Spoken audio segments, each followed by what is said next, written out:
Our surprising journey rescuing these community cats. When we first noticed these kittens in our neighborhood, we thought we must help them, so we called the animal shelter and they told us that we could bring them to get spayed, vaccinated, and place them for adoption. However, they did tell us that if they were too old, that they might not adapt well to indoor living, they will have to place them back in their colony if that's the case. But what we didn't know is that the hardest part was going to be catching these kittens.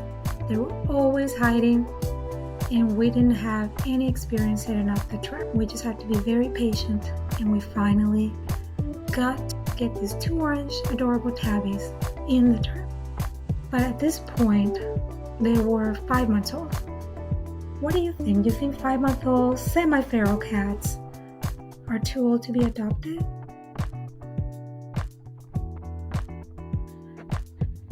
And here they are in our home. We foster them while the shelter placed them for adoption.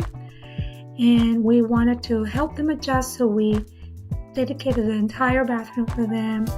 We offered them hiding spaces. We bought a fabric tunnel.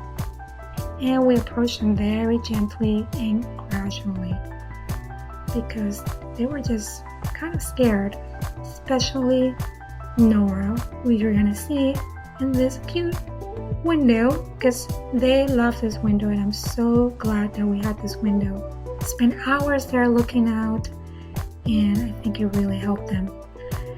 But Nora, the one in the window on the left, this cutie pie, she really had a hard time. She would just hide and get scared a lot. So we just didn't approach her too quickly, or you would just let her have her space.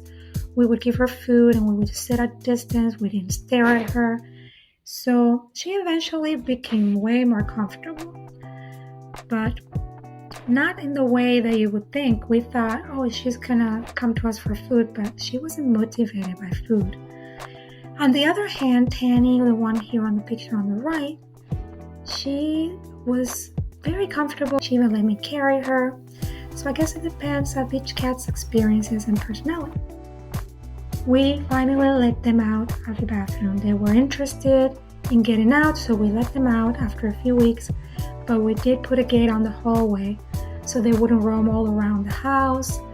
And we were particularly concerned that Nora will try to sneak out as soon as she saw the front door open, since she was having a little bit of a hard time adapting. But as I was saying, she was not motivated by food as much as playing. So the one thing that got her to trust us or to come closer to us was playing with the feather wand. And that really, really helped us. We were very consistent. We had our routine. We played with him in the morning, in the evening, and if we had time in the afternoon. But yeah, routine and consistency was very important for them to not feel so stressed out. First, there were only 2 people interested. One of them wanted a dog-friendly cat, and the other one wanted a lab cat, but only one, not both. And at this point, we just cared for them so much. We had built a relationship with them, and we didn't want to separate them, so we decided we were going to adopt them. However, it was an easy decision because I have asthma, and I was worried that having the cats was going to really trigger my asthma and make it worse. But I am going to share a video about how I prevented all these allergies. See that video if you also have asthma. And here they are, just snuggling. They just are so sweet to each other, and I'm just so glad we kept them together because they're just like very loving sisters, and they have a very strong bond. And on top of that, 2 cats are better than 1. It is true, because they give each other company, they play with each other, so they keep themselves entertained, because we do play with them, but a lot of times they play with each other, and that helps them get their exercise. So here, after 3 months, we waited, and we opened that gate, and we thought, oh my gosh, these cats are gonna run around the whole house, who knows what's gonna happen. But they didn't. They were still very cautious. They would calm it down, but if there was noise or anything, they would just run back upstairs. So they wanted to explore, but they were doing it gradually. So finally, they did adapt to live in with us, and they were happy, but it did take a lot of patience and a lot of work. So I don't think there's a exact time frame on when you can adopt a feral cat, because as you can see with both of them, they were both so different. So it depends. And here they are now grown up, and they're usually playing with each other. So I love this tunnel. If you have a cat, I'm sure you have a tunnel, but this one's so cute. And here in this picture, they are usually happier than the picture shows, so that they just woke up. But yeah, they are very happy together and with us.